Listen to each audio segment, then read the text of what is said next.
Hello and welcome everybody to this evening, and whichever time of the day it is for you in this live session, or if you're catching the recording later on, welcome to the open house event for our program in transpersonal coaching psychology. It's wonderful to see such a great turnout.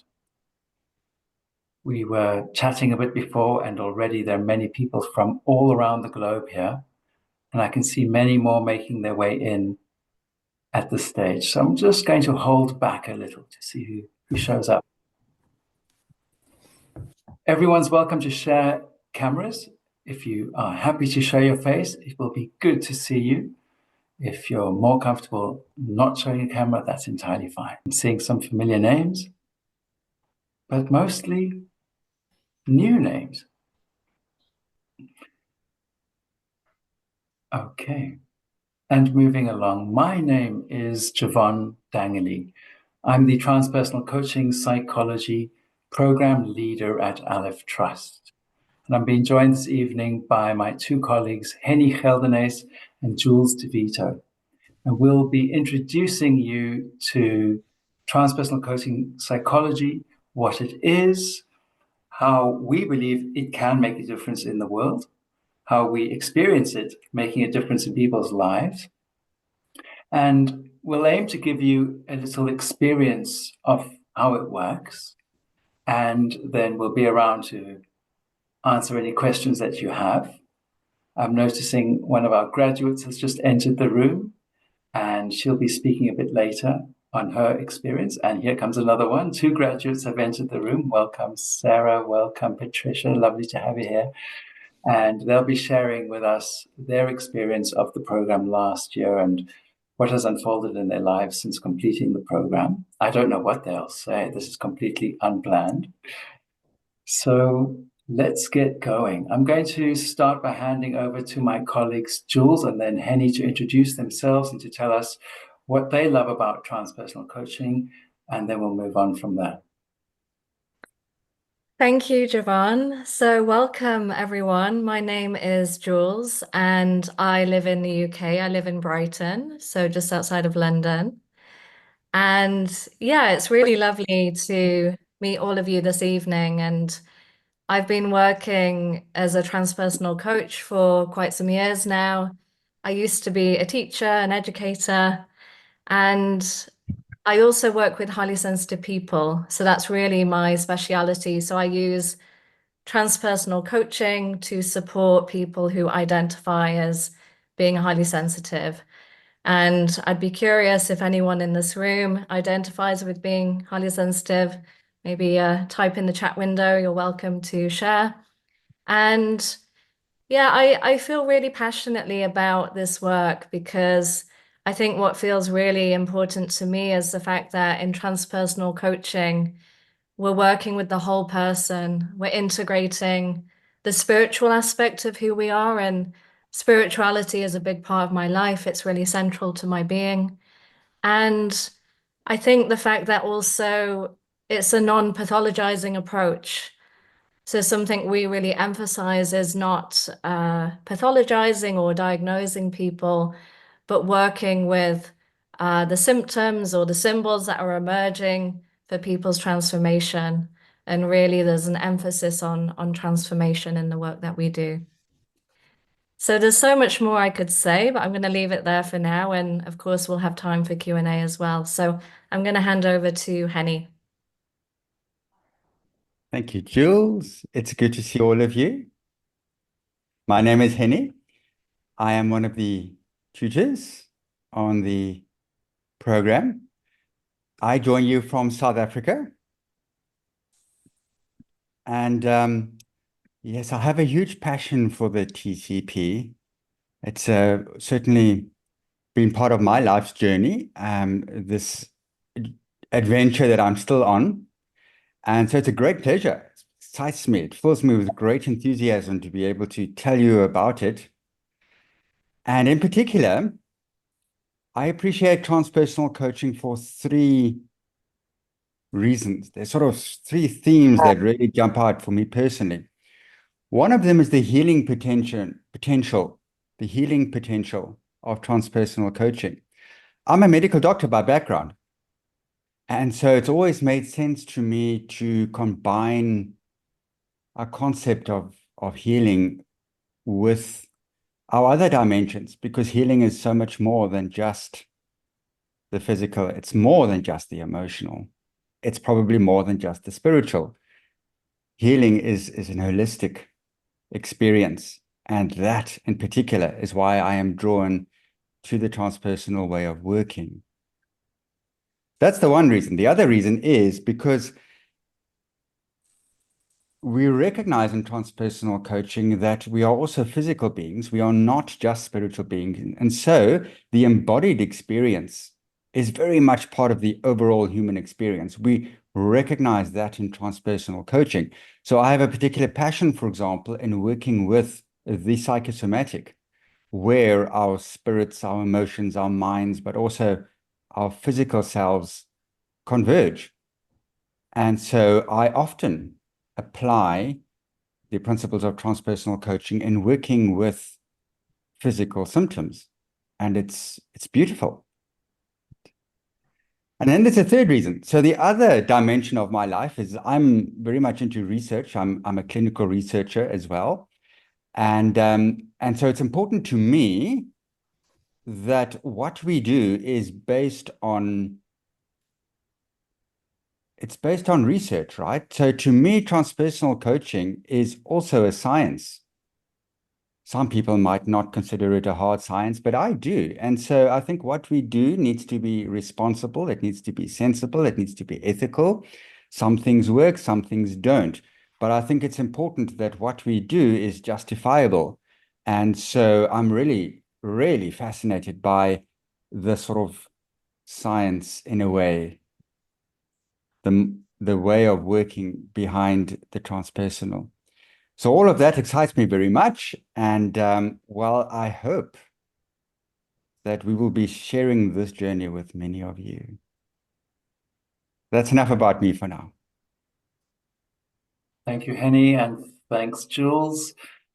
Okay, so my name is Javon, in case you didn't get that earlier. And I've been interested in this field, which emerged into what we understand as transpersonal coaching psychology today, for well over 20 years. And I've been coaching for well over 20 years. And the holistic and integrative approach has always made most sense to me. Many of my coaching colleagues, some of whom I supervise, work more in the corporate world. And you probably haven't picked up much from either Jules or Henny about a corporate approach. But many people who come to this course are already professional coaches, most of whom are involved in a corporate setting. And they come to learn about how this more holistic and integrative approach can be applied in that context. And it has various applications in the corporate world. But of course, we are very careful when we step through those doors not to use spiritual or transpersonal jargon because it just doesn't resonate with them. So we keep the lingo very simple and down to earth. And we are focused on results, and we're focused on making a difference that is measurable.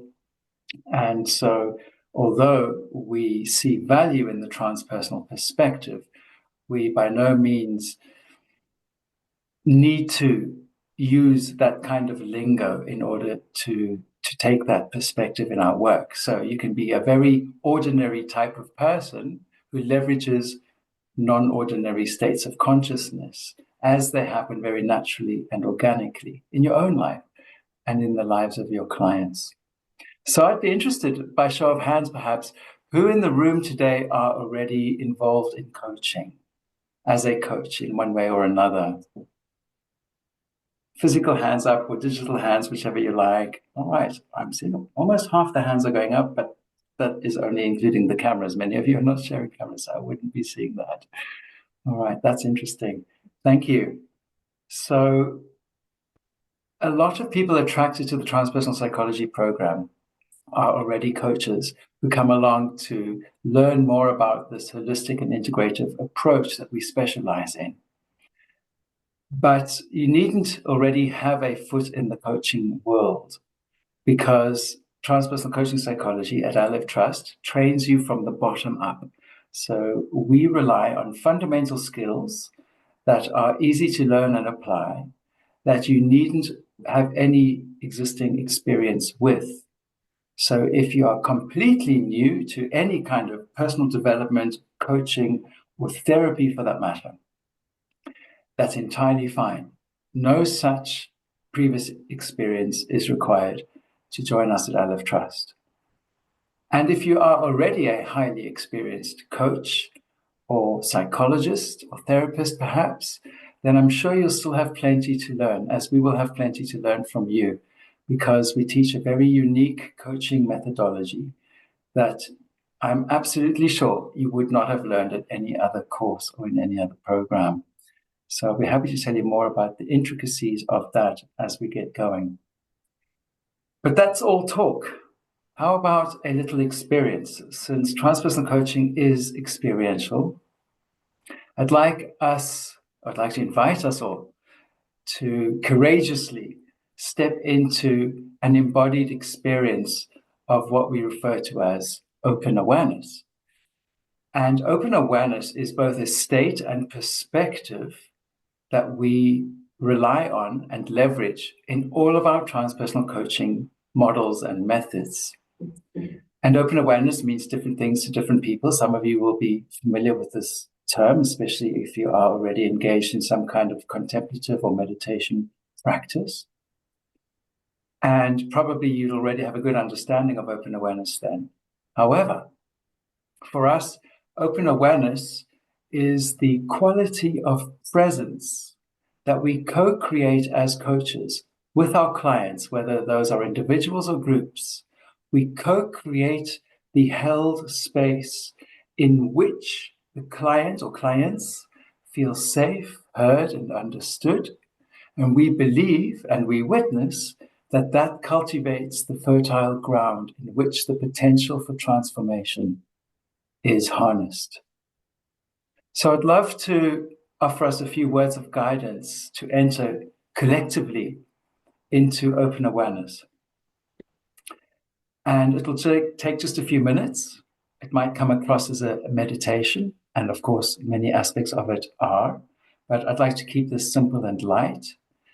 And before we enter into open awareness, if you are very courageous, then I'd like to invite you to think about a challenging situation that you're facing in your life currently.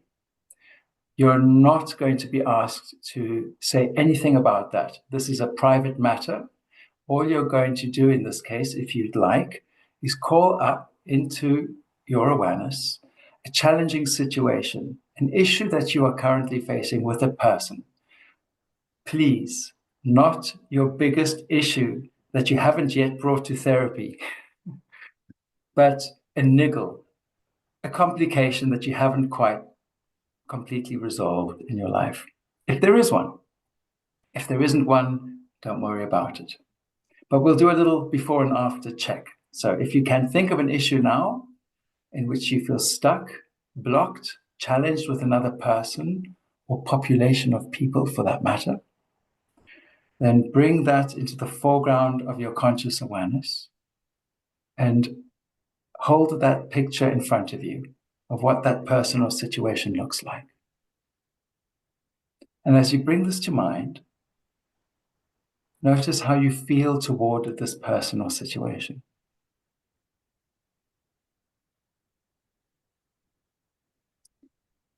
And you can measure the level of this feeling, which is certainly not going to be a good one, but you can measure it on a scale of 1 to 10, where 1 is very mild and 10 is extremely intense.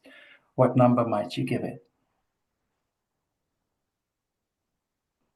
And once you've graded the intensity of this unwanted state, then you can let it go and just whoosh it away. And imagine great big wiper blades across the windscreen of your mind, just clearing that, making that screen all clean and clear again, so that you're fully present here and now in the Zoom room with all of us.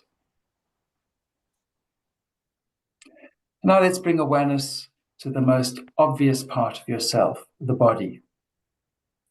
I don't know how often you do this, but it's a wonderful thing to really bring conscious awareness into the body. If you're experiencing a challenge that has to do with a trauma in your life, then perhaps you're not accustomed to bringing awareness into your body. And don't worry about that. Because all we're going to do next is we're going to focus on the breath and on what it's like to hold yourself in a field of awareness. So let's begin by taking some conscious breaths. And as you start to breathe in any way you like, you can simply notice the sensations of inhalations and exhalations as they come and go. If you're comfortable closing your eyes, you may do so, or you may lower your gaze and keep a soft, eyes open, relaxed gaze upon your screen as you focus on the sensations of breath all the way in and all the way out.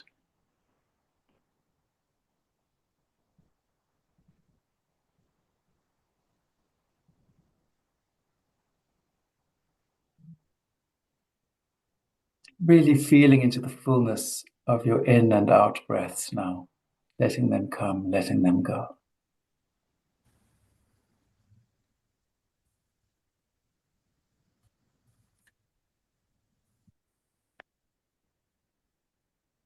And then you can allow the awareness of your breath to extend around your body.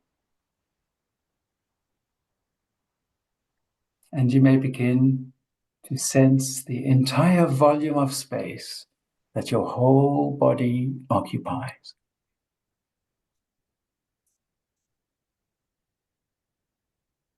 Feeling yourself breathing and feeling your body as a whole.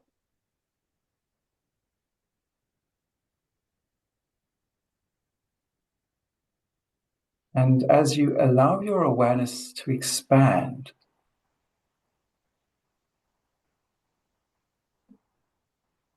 you can feel the sensations within your body.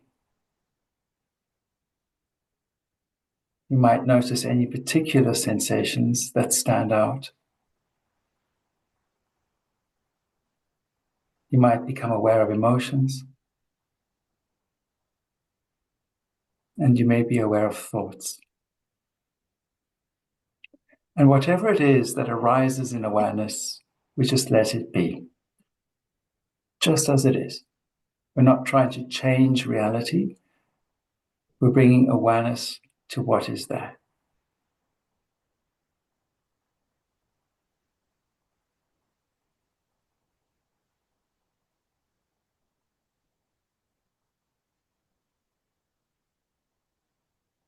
And as you continue sensing the breath,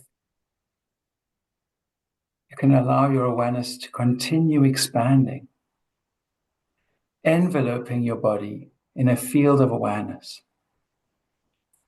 as if you were cocooning yourself in a comforting, safe membrane of your own awareness.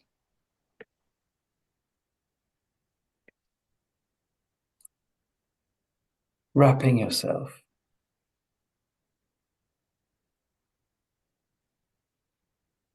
as you feel your body as a whole and the space that surrounds you.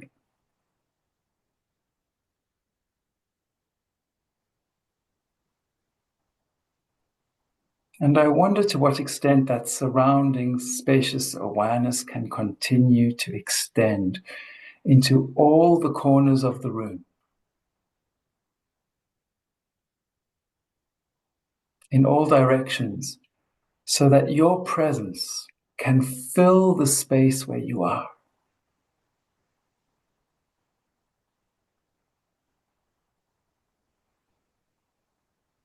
Allowing the awareness in which you are contained to extend beyond your body and to fill the space where you are,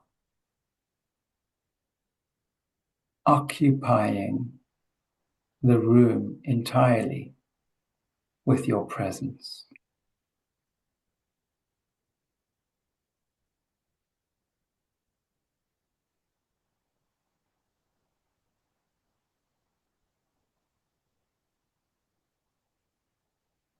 And you might begin to experience yourself in a different way.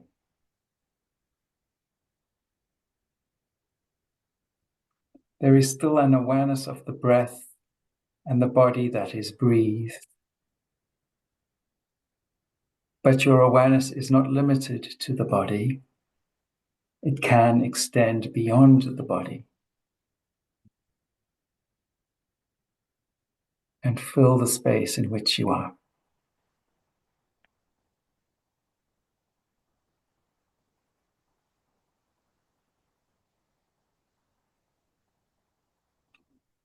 And notice what it's like for you to experience this expanded awareness.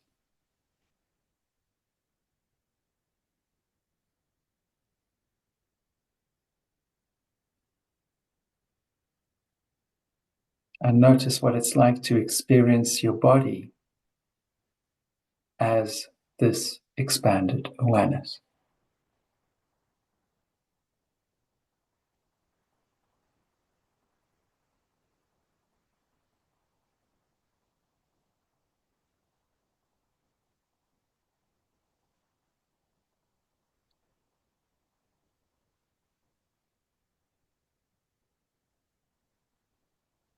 And then return awareness to the breath,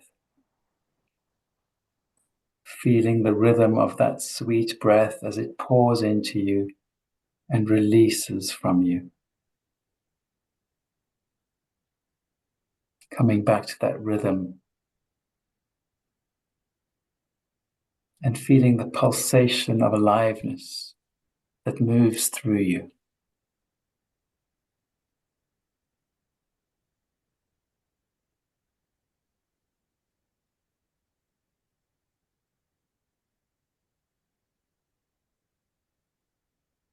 And just noticing what is present for you now.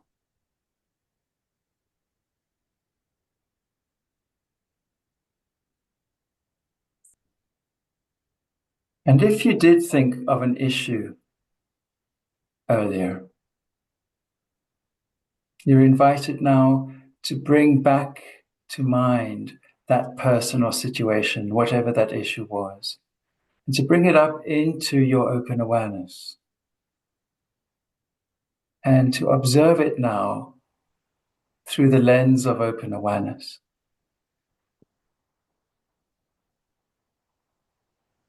And to notice how you might experience that person or situation differently right now.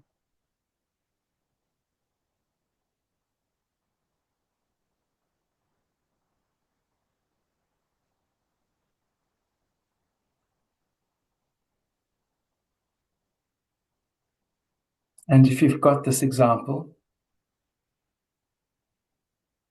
you can even begin to imagine how you'd like to approach that person or situation differently next time you're actually in that situation.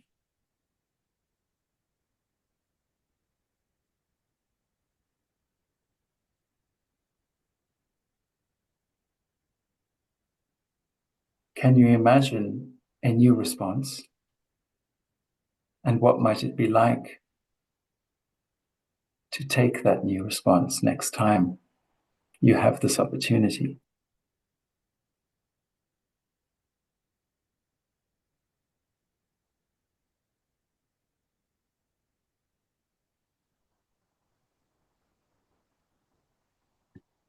And then let it go and come back to your breath. Once again, feeling into that sweet breath that moves through you. Returning awareness firmly to your visceral sense of self, seated, feeling the gravity that holds you down and your connection to the earth below you, feeling the solidity of the surface that supports your body right now, grounded, centered, aligned, and present. And when you're done, you can allow your eyes to open. And I'd love to hear from any of you who feel like sharing right now what's alive for you at this moment. And if any of you did call up an example of what was a challenging situation, What have you noticed about that? Please feel free to share, ideally by unmuting. We'd love to hear your voice. But if typing something into the chat window is your preference, that's fine too.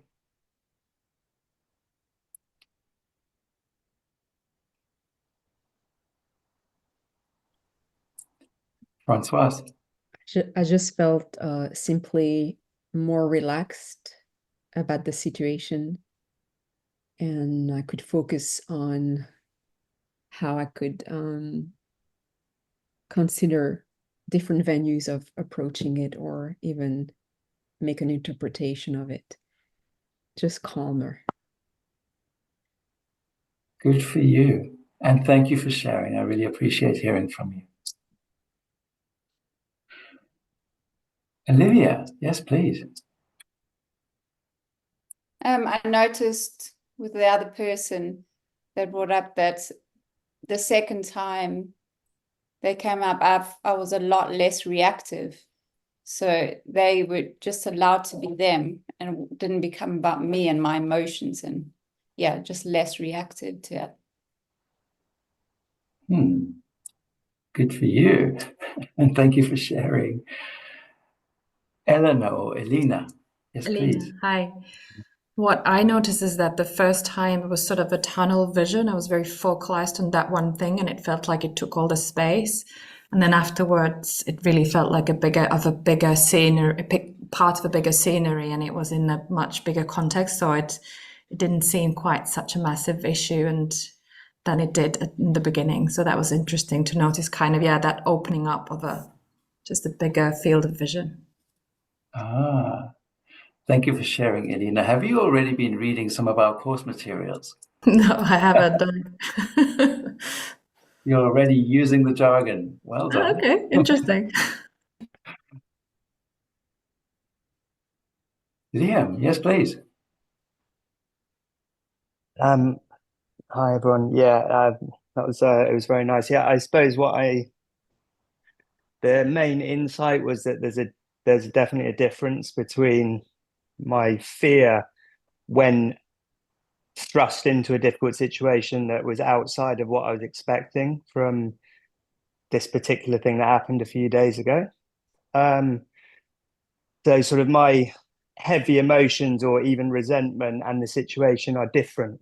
And that bit of space of doing some conscious awareness like that makes it very obvious, well, to me anyway, that the right if some action needs to be taken about that, I'm glad I didn't do it at the time. And once my own emotions have settled, the right actions will come to me. That was what I was feeling from that. That's a great insight. Nurture that. Thanks for sharing, Liam. Yeah.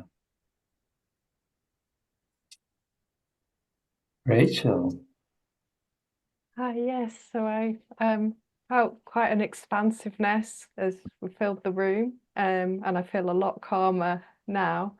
And the situation, I've had a lot of anger towards somebody because of some things that they've done.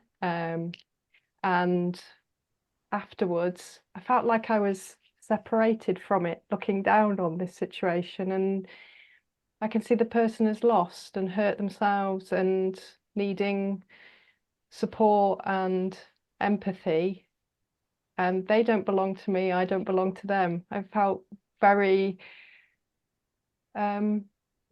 freeing, but I could feel like the membrane that you talked about. I could feel like it surrounded me to protect me from the energy that's coming off them a little. So it felt like being separate but together at the same time. It's hard to explain.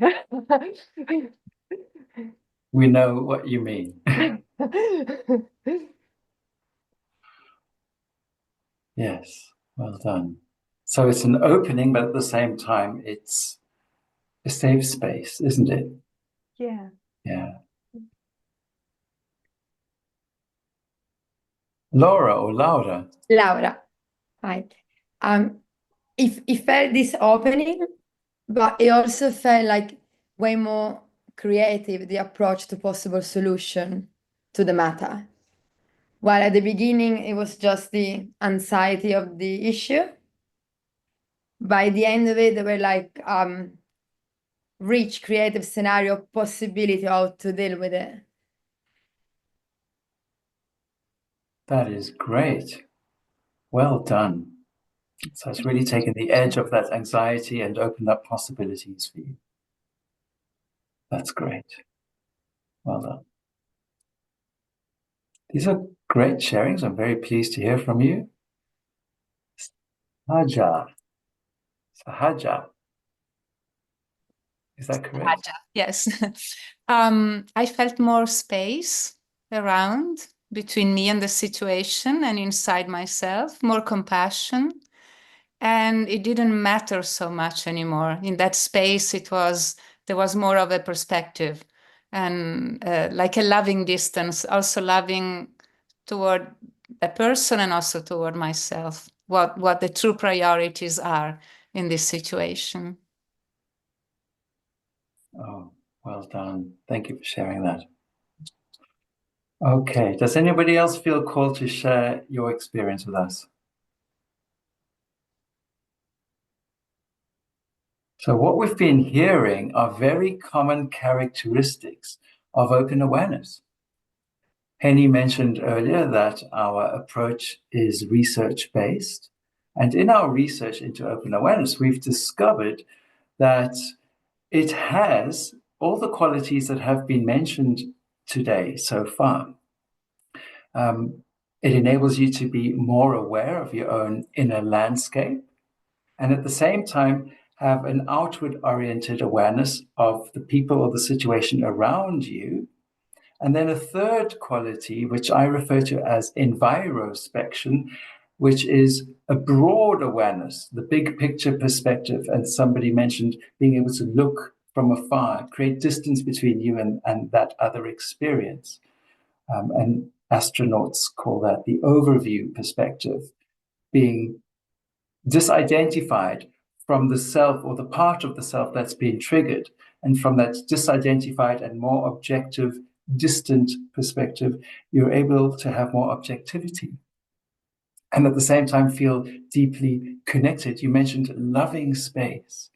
Yes. So there's autonomy. This is my space. But there's also a sense of interconnectedness. So we have a trifocal lens of being inwardly oriented, outwardly oriented, and somewhat removed from the situation, embodied, but at the same time not overly identified with any part of the self. So that is a very resourceful state, a very resourceful state. And there might be some of you here today who didn't access anything of that kind. This was a light touch and perhaps the first of its kind for some of you. So we don't expect you to have a profound spiritual awakening straight away, but it might happen with practice. Okay, and that's not what this is about. Transpersonal coaching is not about a route toward becoming spiritually enlightened, although many people have found the practice of open awareness, which is within our transpersonal coaching model, to be a very awakening-like experience. All right. Okay, so that was a quick introduction to one of the fundamental skills that constitutes our transpersonal coaching model, which is one of the frameworks that we use in transpersonal coaching. But I'd like to emphasize that transpersonal coaching is not about models, methods, or techniques as such, but something else that I alluded to earlier today.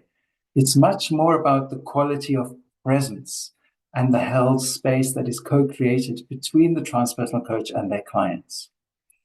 And that joining and attunement that gets established in the coaching relationship is the fertile ground that optimizes the potential for transformation, healing, and growth. So that's really our greatest point of leverage in this work. We're not technique-driven at all. Although if you were to come on the course, you'd learn many techniques, but we'll emphasize that those techniques are secondary and the quality of presence that you co-create with your clients is primary. And oftentimes that provides the clients with more than what they've come for. And you find yourself working in a very effortless kind of way because all you're doing is holding space. All you're doing is being a presence in which the client feels heard, understood. And what could be more precious than that? Okay, so I'd like to invite the two graduates who are with us today to speak. Perhaps, Sarah, you'd like to go first and mention something about your experience of the course and what you've been experiencing since completing the course in February. Thank you, Javon. Really good to see you and Henny and Jules again. And hello, everybody. So I completed the TCP certification, I think, in February of this year. I didn't have any professional coaching qualifications prior, but I have been working half the year in a plant medicine, a psilocybin retreat center in Mexico, and I had been getting increasingly involved in the sort of preparing guests and helping guests with their integration in various different ways. So I was very keen to find a course that really helped deepen what I could offer to the guests and that sat well with the approach that was taken on retreat, which is that we try and we create a beautifully held space for people, but very much what happens is a relationship between them and the medicine, and we're not inserting ourselves unnecessarily into that or trying to guide or steer. So I really wanted to find a coaching modality, let's say, that nestled in with that really beautifully. And absolutely, this course turned out to be really perfect. So thinking back to the first module, I remember at that point I was, very intrigued, like reading a lot. We were given some sort of recommended reading and lots of other things as well that we could, if we wanted to explore, as well as deepening our own practices in terms of meditation, physical, emotional, spiritual practices. And I remember as we approached the second module, which is where we started doing peer-to-peer coaching, I remember experiencing a bit of nervousness at that point, thinking, I think a few of us like, just tutors, please just give us a formula.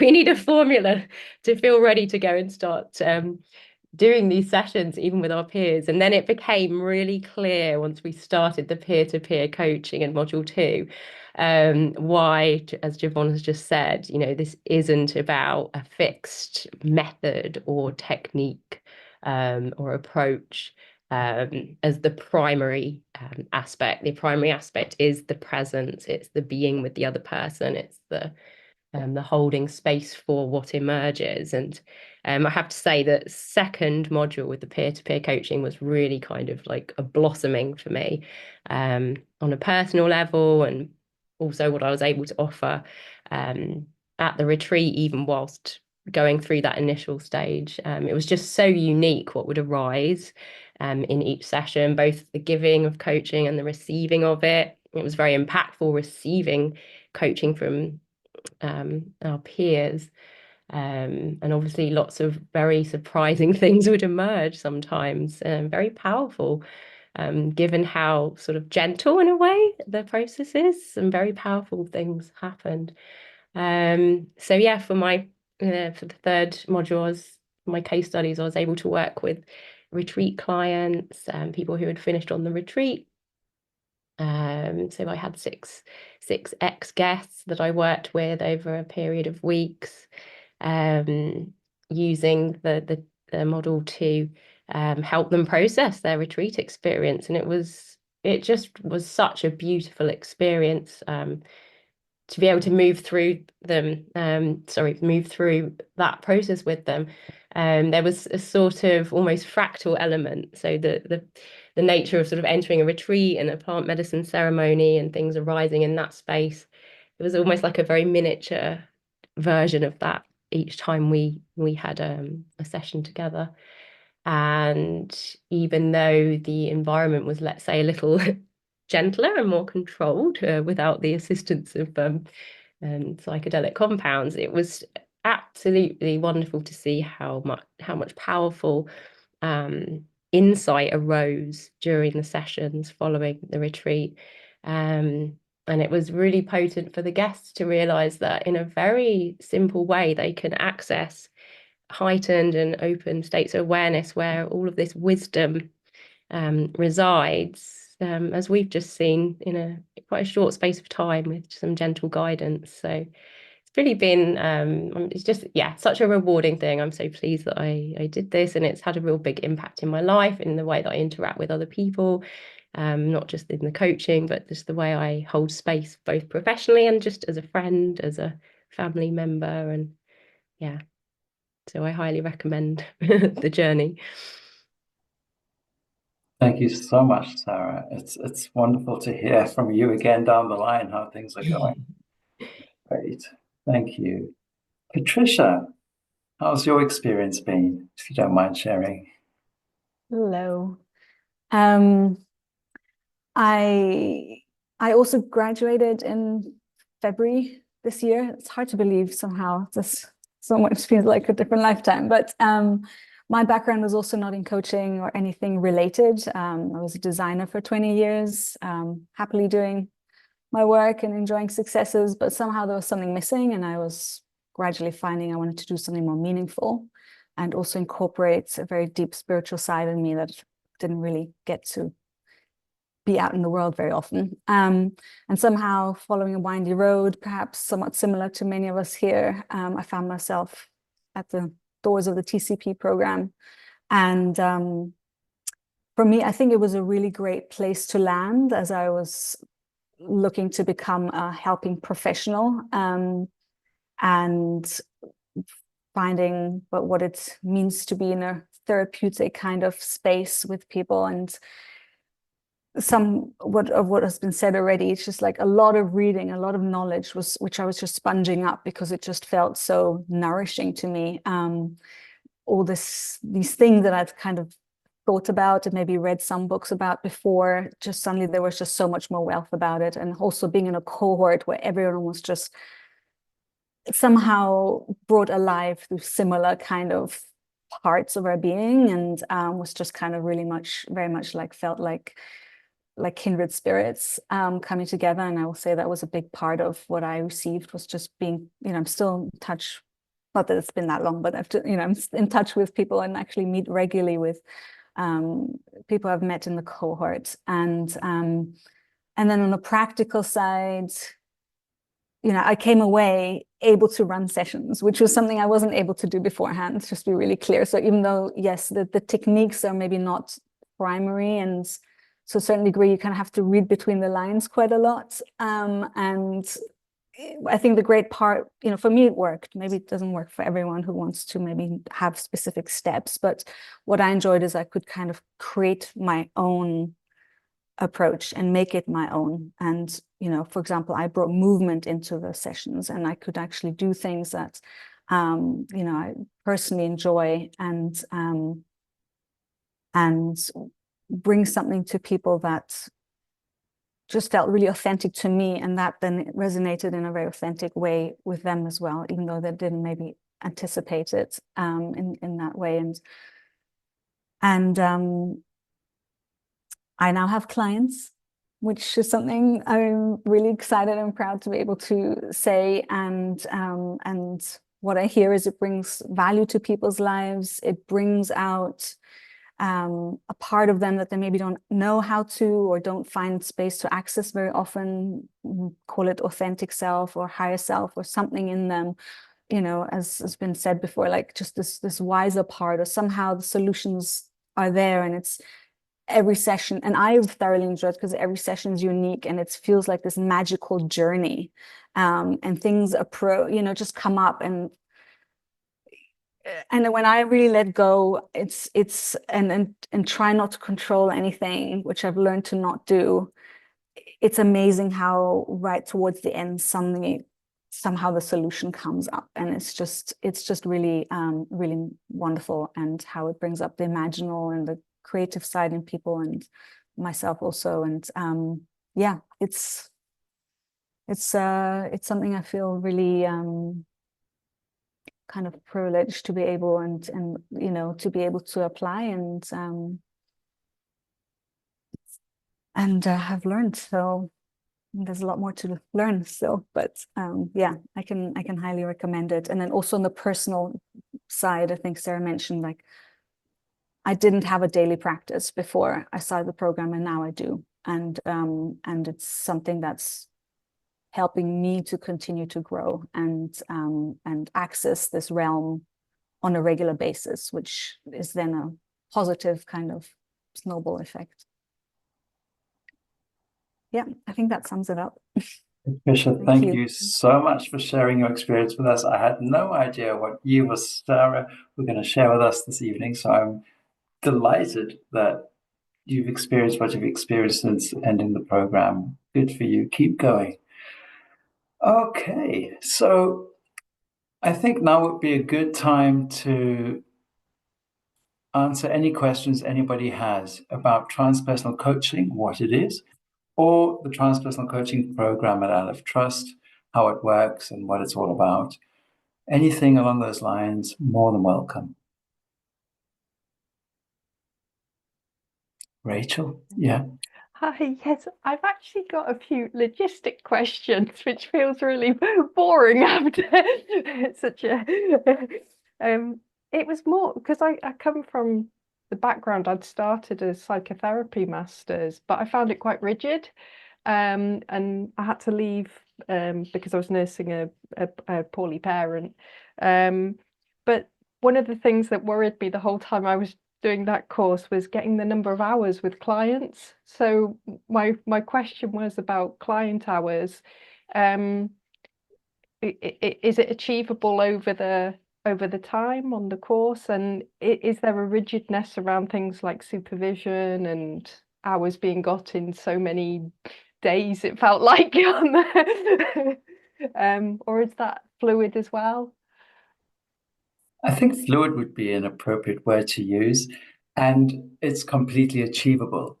So the Transpersonal Coach certification aligns with the accreditation criteria given by the International Association of Coaches, Therapists, and Mentors. So you are to log 50 hours of coaching throughout the program. Those hours can be constituted of your pro bono coaching hours, which you do in Module 3 with external clients. And we support you in finding clients if you don't already have a client base. Yes, so this is the Transpersonal Coaching Certificate Program at Aleph Trust. But Aleph Trust have many other students on other programs, and they're all very eager to be your clients for free coaching when you get to Module 3. So there's certainly no shortage of clients. Ahead of that, during Module 2, you are coaching each other as peer coaches, and those hours count too. So it is the accumulation of peer coaching and pro bono coaching hours that goes from June to the end of the course, the following September, which is plenty enough time to get 50 hours logged. And we've never had a course participant end the program and still worry that they didn't have enough hours. We're very supportive in that way. We help you find hours. We help you to pace the sessions, get them scheduled, and all of that to make it really achievable. Oh, brilliant. Thanks, Jeff. And that's my one concern about the course has been put to rest. So thank you very much.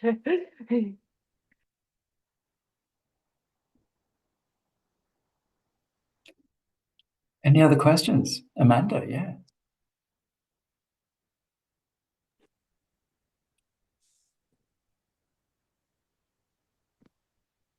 Hi. Hello everyone.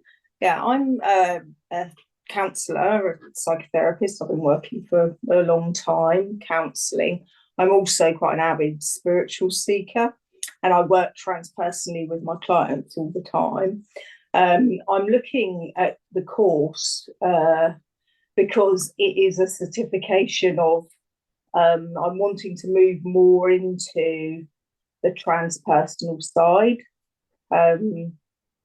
And yeah, so I'm wondering, I'm not familiar with coaching. I'm very familiar with spirituality, I'm very familiar with therapy, but I'm not familiar particularly with coaching. I haven't done any coaching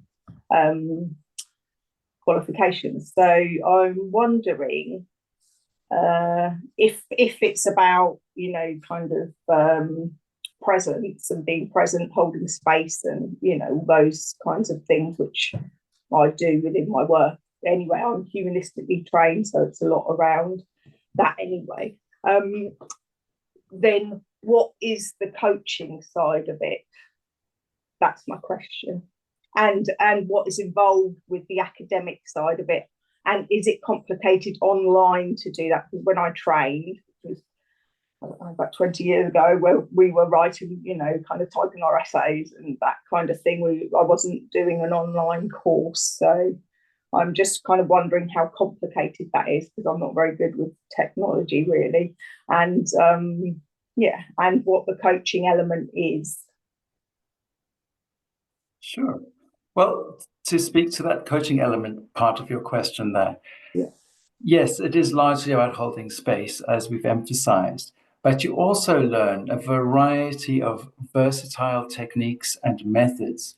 One, for example, is the transpersonal coaching model, which in and of itself has various applications depending on the type of issue the client presents in coaching, and gets modified according to the client's unfolding process during the sessions and on their coaching journey as that process continues. So you're going to learn how to use which coaching model for every type of issue clients bring to coaching.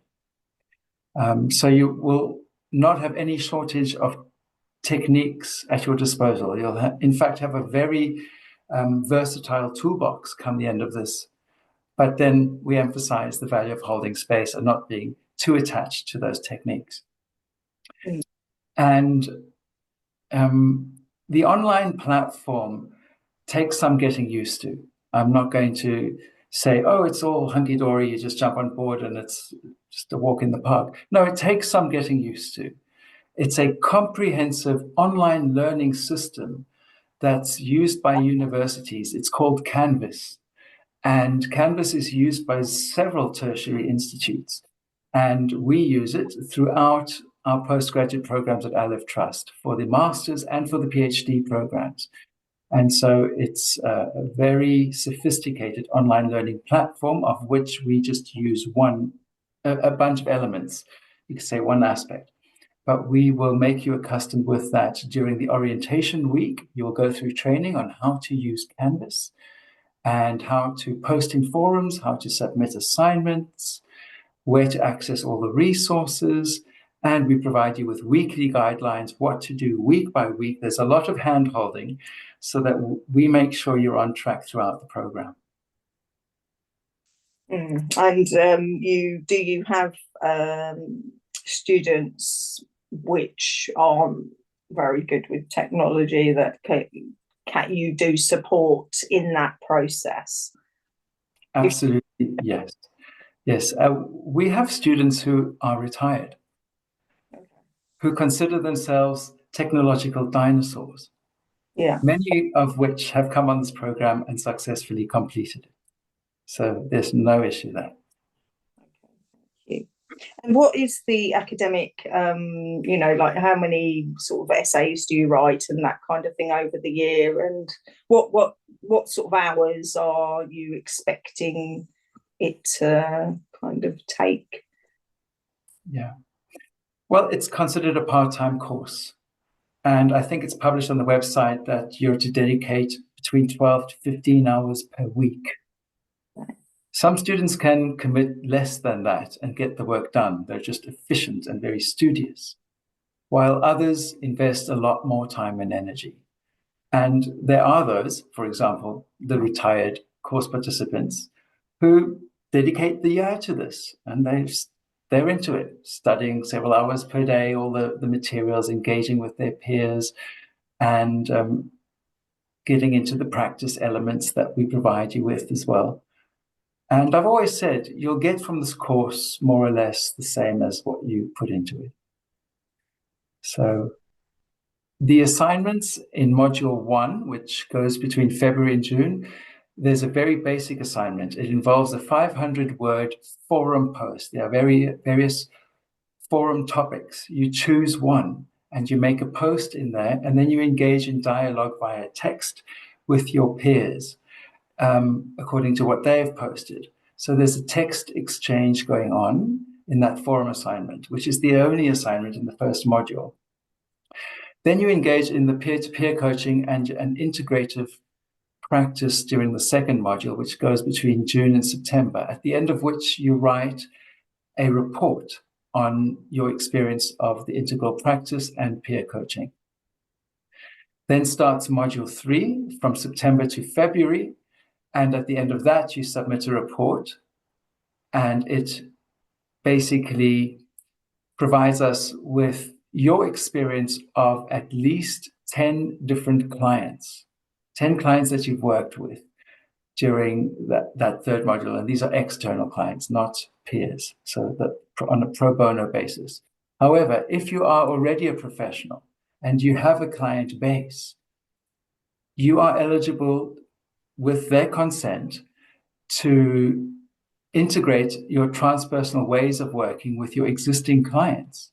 And you could, for example, say, dear client, I'm going to be trying this or that new type of technique. This might come across as new or unfamiliar, and it'll be entirely up to you to decide if you're going to continue to take money from those clients, or if, because you're getting practice with something that's new for you, you'll offer it to them on a pro bono basis. Okay. Thank you. You're welcome.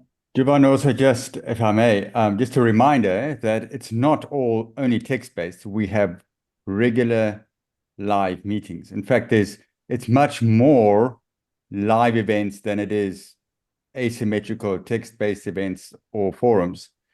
We meet regularly. Every couple of weeks, there is some gathering, whether it's a webinar or a sharing circle, where we just come together and we chat about stuff. So there is plenty of live face-to-face interaction. Yes, it's remote, but we could just as well be in the same room. So we see each other often during that year. Yes. In addition to the core transpersonal coaching training sessions, which Jules, Henny, and I facilitate, there are also other colleagues of ours who come along and teach other elements related to this course. And then we have guest presenters come along. So on average, it's a weekly live encounter with your group and somebody who's leading that online session.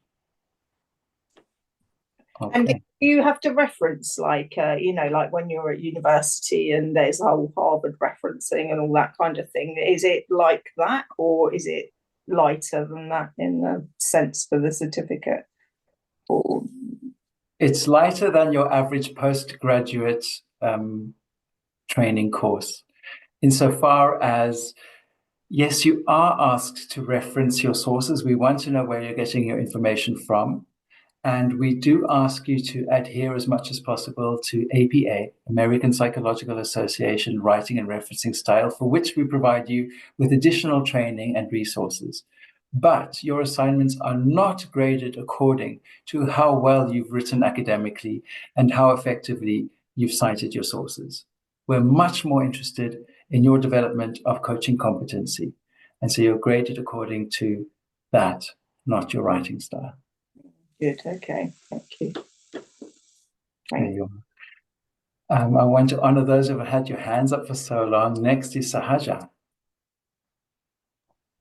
Thank you. I had a question about the live events, because I know you can also watch them with a recording. Is that so? Or are there some of them that will have to happen at a specific time? I imagine, like the peer-to-peer, can it be organized freely, or are there slots and you have to participate in certain slots?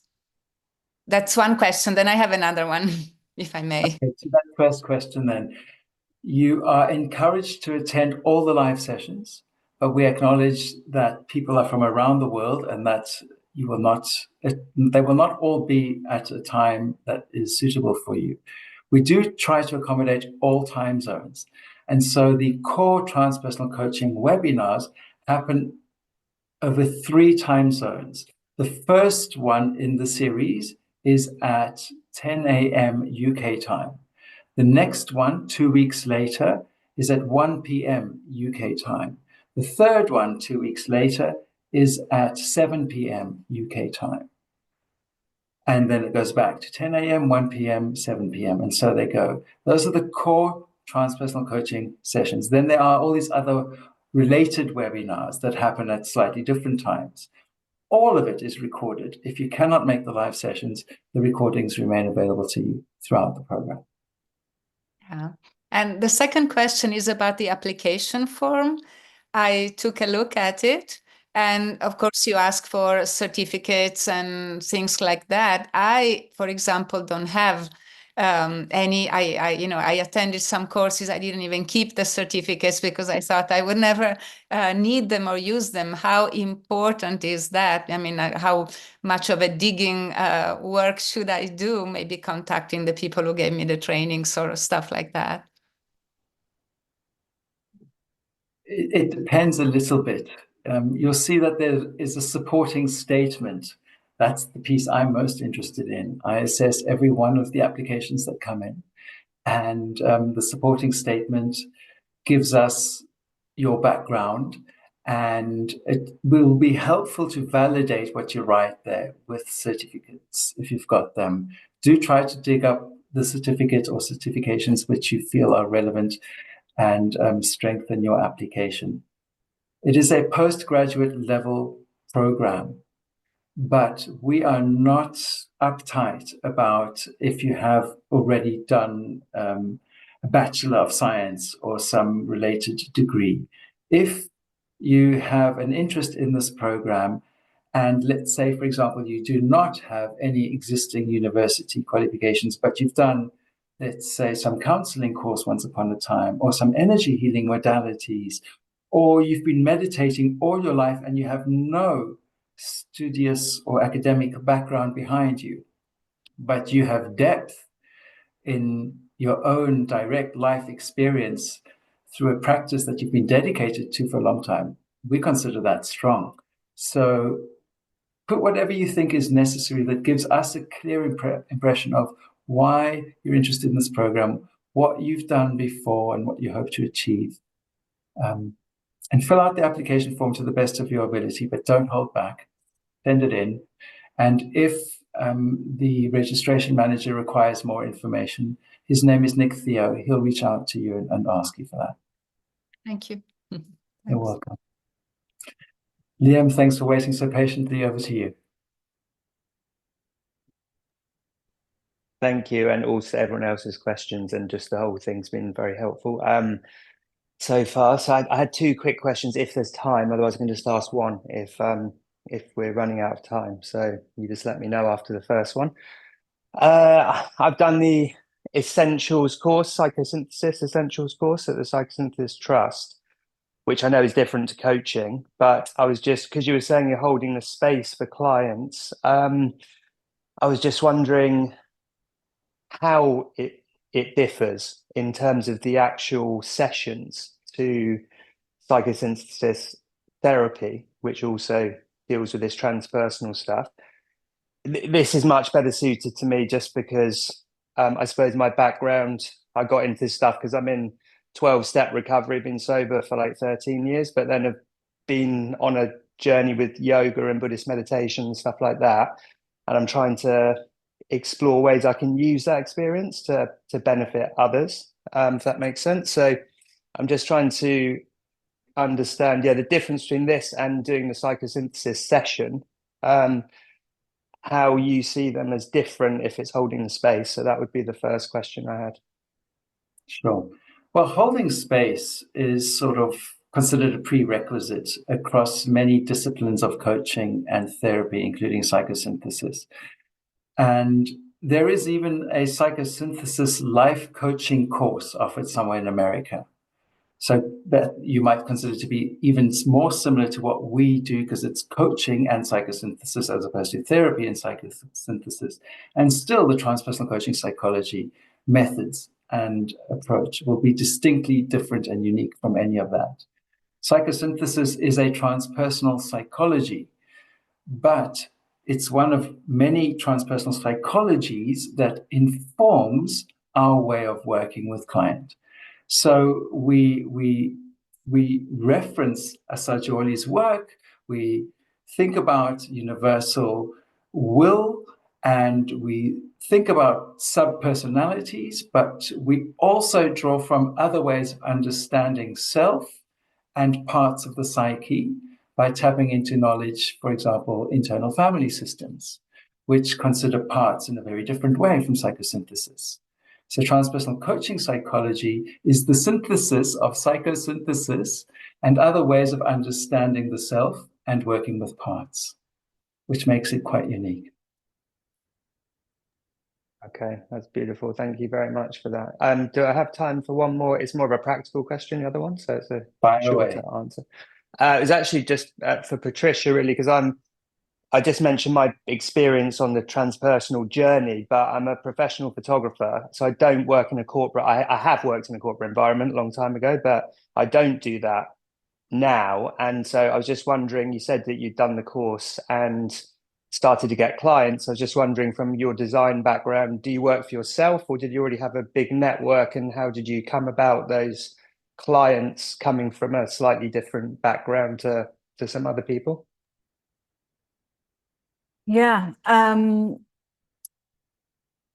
mean, without going into detail with like my background as a designer, but I both worked in big corporates and did my own thing. So I guess I had a bit of experience of networking and just honestly, it's just chatting to people, and anything from going to parties and telling people what I do, and they're like, I think I could need some of this support, to joining networks, going to conferences, and just putting my name out there, volunteering in places sometimes, giving a talk, and then people chat to you afterwards. So it's pretty varied.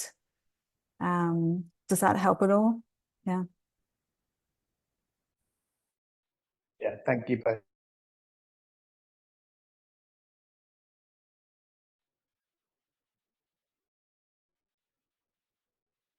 Lisa, thanks for waiting so long. What's your question? Thank you for that. That was a really good question, Liam. I'm glad you asked that.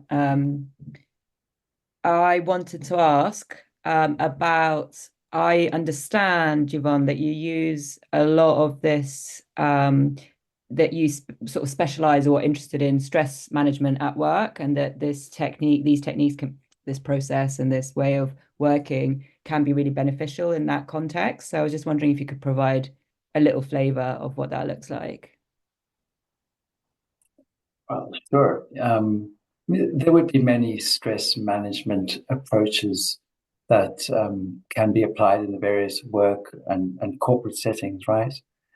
The transpersonal coaches who work in a corporate environment have various stress management techniques at their disposal. And again, leveraging the application of open awareness turns out to be a very simple and effective way to train clients.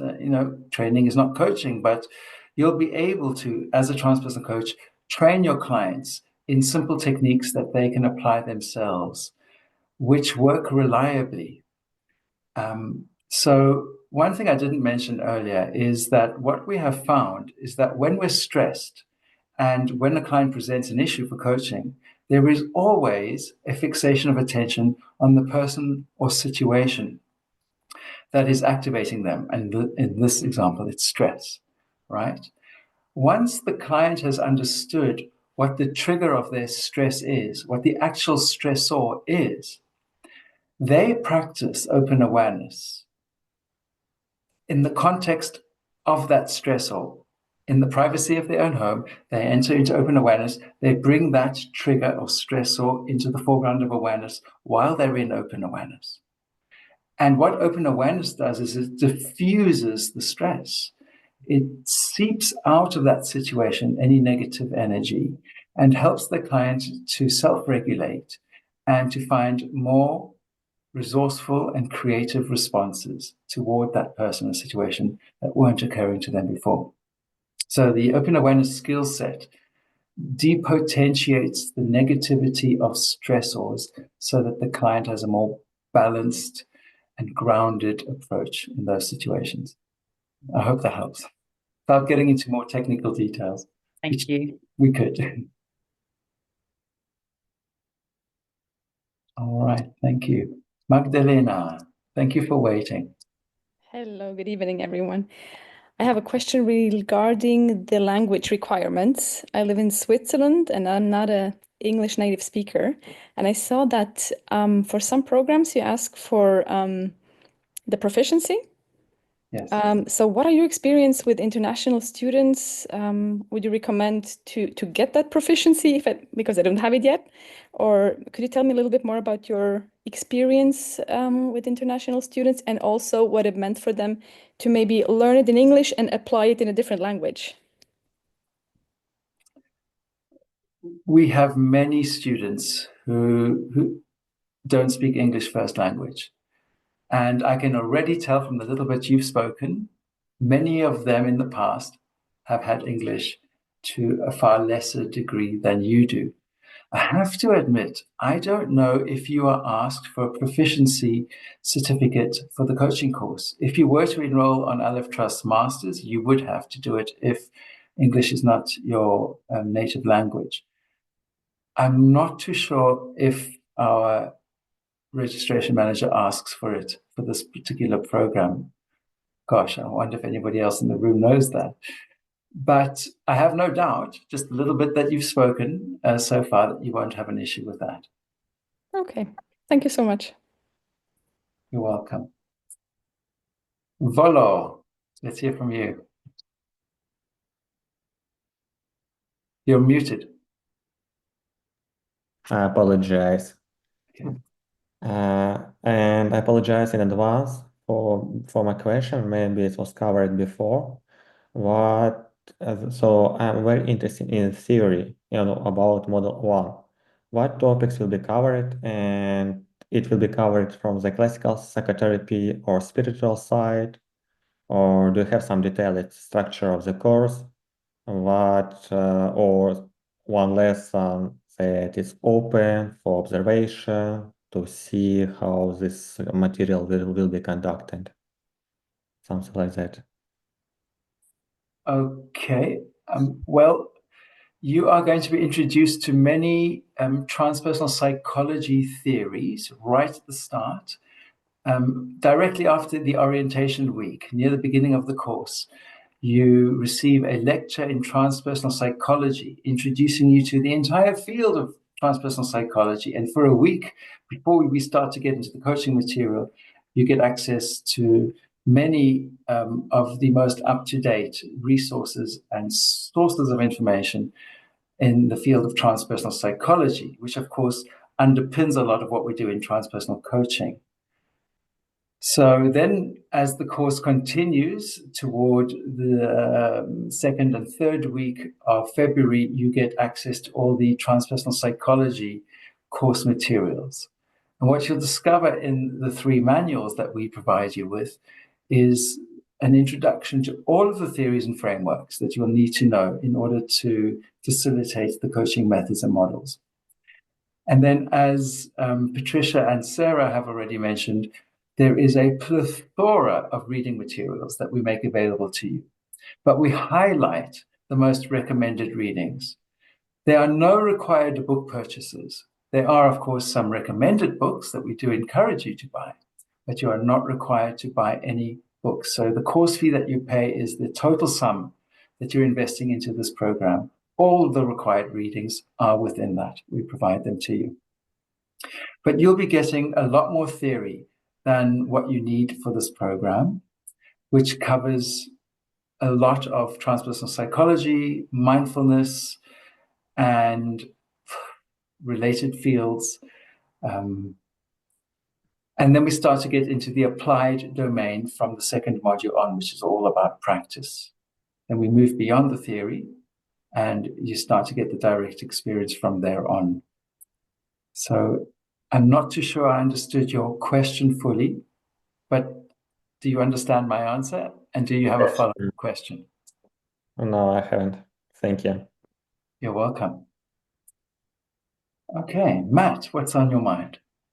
Hello. Well, firstly, thank you everyone for who shared today.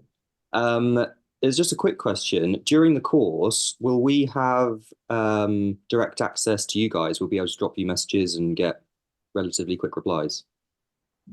Absolutely, yes. There is always a forum where you can ask questions, and it's picked up by the tutors on a daily basis. So you'll get a reply within 24 hours. Wonderful. Cool. Thank you. You're welcome. Ines, hello. What's on your mind? Oh, hello. Can you hear me? Yes. Yes. Hi. Very great to hear you and learn about the program. Very quickly, it's very fun. I had a dream 2 nights ago about getting trained in transpersonal psychology, and it's been a long time I've been thinking about it. And I just came across your content and the course, and so very excited to know more. And so I'm interested if you can elaborate a bit more about how you work with spiritual approaches, in particular with altered state of consciousness. I think you have some work as well about psychedelics or sacred plants, shamanic traditions. I know you have more specialized courses on those topics, but if you can just touch a little bit on that, and maybe how, some coaches maybe focus on this work or include those topics in their work. Thank you very much. Sure, you're welcome. So there's usually quite a large percentage of students who enroll on this course who are researching or engaged as facilitators in the psychedelic world. And we do not teach how to use psychedelics or plant medicines of any kind, but somehow we attract a lot of practitioners who do that work.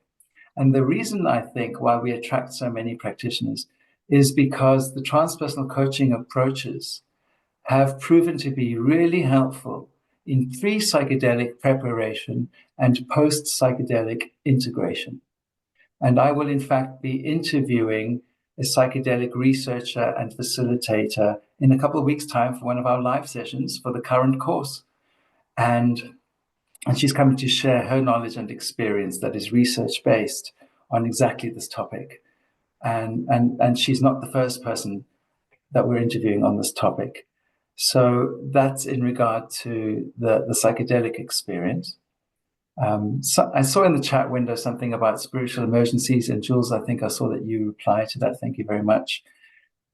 Transpersonal coaching has shown to be really helpful in helping clients who have had spiritual awakening experiences or even challenges and crises on the path toward spiritual awakening to make sense of those experiences and to integrate them into their everyday lives.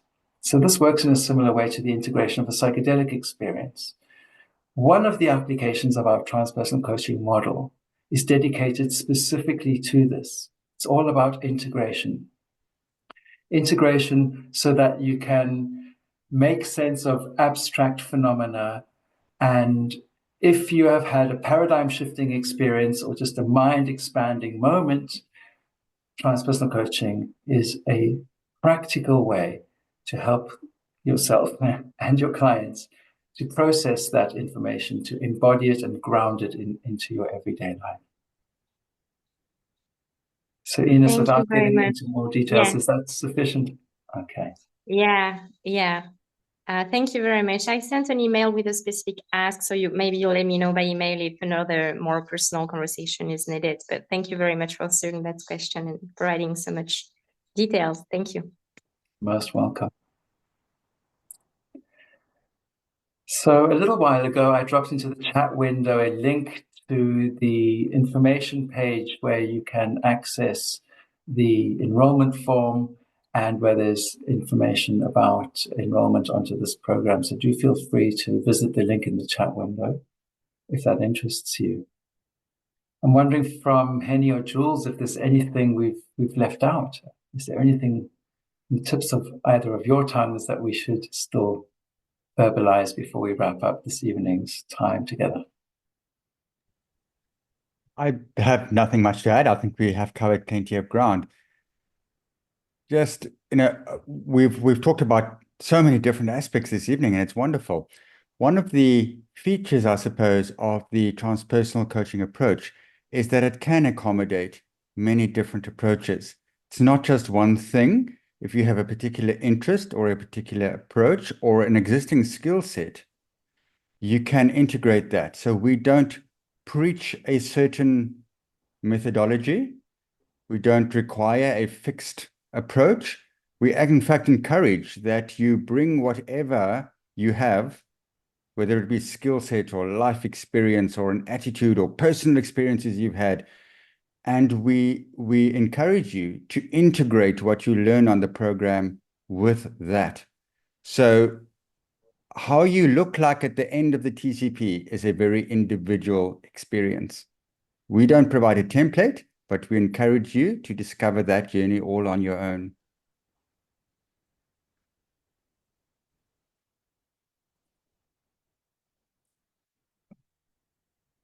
Jules, I can see you're nodding affirmatively. Okay. Well, we'll wrap up for the sake of time. Thank you, everybody, for being here. What a great turnout. I certainly hope to see many of you on the program that starts in February. Thank you ever so kindly to Sarah and Patricia for coming along and sharing your experiences with us this evening. I'm most grateful to that too. Go well, everybody. We'll see you on the journey ahead at some stage. Thank you for being here. Until next time. Thank you so much. Really helpful. Thank you.